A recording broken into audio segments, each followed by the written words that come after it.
This is Shane Davis from Youngstown State University, here with Figure It Out Baseball. Today, I'm going to do another book review for you. It's been a little while. The book that I'm going to do today is not baseball specific. It's called Shoot for the Moon by James Donovan. It's the story about the early NASA programs, Gemini and Apollo, kind of with a crescendo at Apollo 11. I picked it up last summer during the moon landing anniversary, just because I thought it was something neat, and obviously there was stuff all over the news about it, so figured it would be something cool to read. Now, what I didn't expect to see in there were things that I could apply to myself from a coaching standpoint. So before we start, it is a little bit of a don't want to say heavy read, but it's, a little bit scientific, not anything that a layman can't get through, but it gets choppy at points. Now, it's also dealing with space exploration, so it is fascinating, and I had trouble putting it down. It's about 375 to 400 pages. Right now, as I'm doing this, it's during the coronavirus quarantine. It's a book that you could probably get done during that time.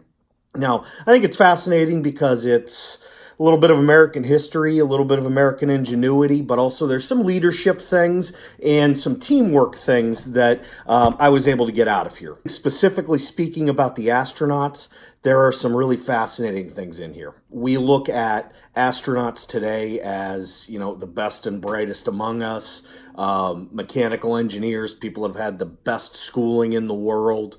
A lot of the early astronauts were guys that, yes, were smart and had some mathematical aptitude. There were anywhere up to 15 of them at any given point. They each had their own aptitudes, but they all had some strengths in math. But they were guys that were going to state schools.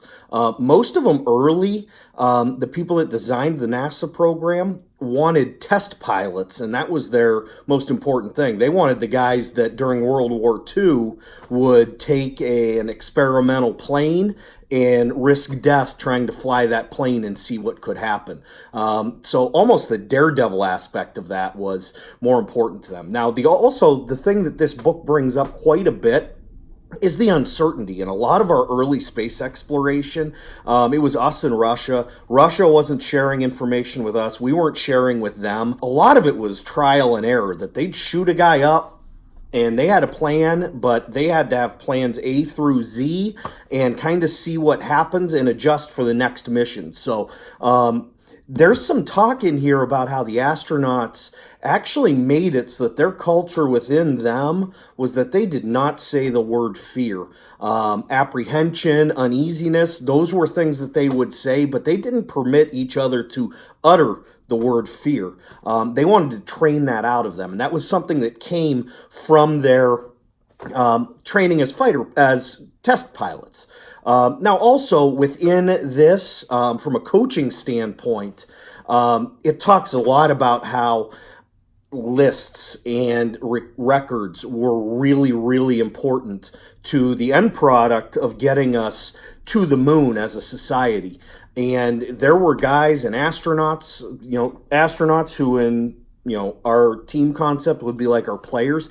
They had the ownership to add stuff to lists, but there were checklists, sometimes 400 pages long, that everybody involved, from the person leading the mission to the astronauts to the people that were refueling and adding fuel into these rockets and jets, there were checklists that these people had to follow to a T. And during each one of these missions, there was a checkpoint of go, no go. And they basically had to, every time any little problem would come up during that, they would have to kind of adjust on the fly, keeping in mind the end goal, which, you obviously for Apollo 11 wanted to get guys on the moon, but their main goal was getting guys back safely. We saw that if you've ever seen the movie Apollo 13. Once they hit that go, no go place where the boosters exploded, the mission changed on a dime, and they had to work within the boundaries and confines of what they had. But like I said, there is a lot of cultural stuff in here. The astronauts are really fascinating. How there was extreme competition. The way things would work would be Apollo 1, say, would have their flight crew, and then there would be a backup crew. That backup crew was already scheduled for Apollo 3, and there was Apollo 2 scheduled, all with separate astronauts. So, like I said, at any given point, there's upwards of 15. There was extreme competition, and guys didn't like each other. For instance, Aldrin and Neil Armstrong weren't the best of friends. They were a little bit awkward with each other, but they managed to get together and finish the mission of landing on the moon. In fact, Aldrin was not happy that he was not chosen to be the first man on the moon, due to ego, but some due to process of how things had happened and seniority.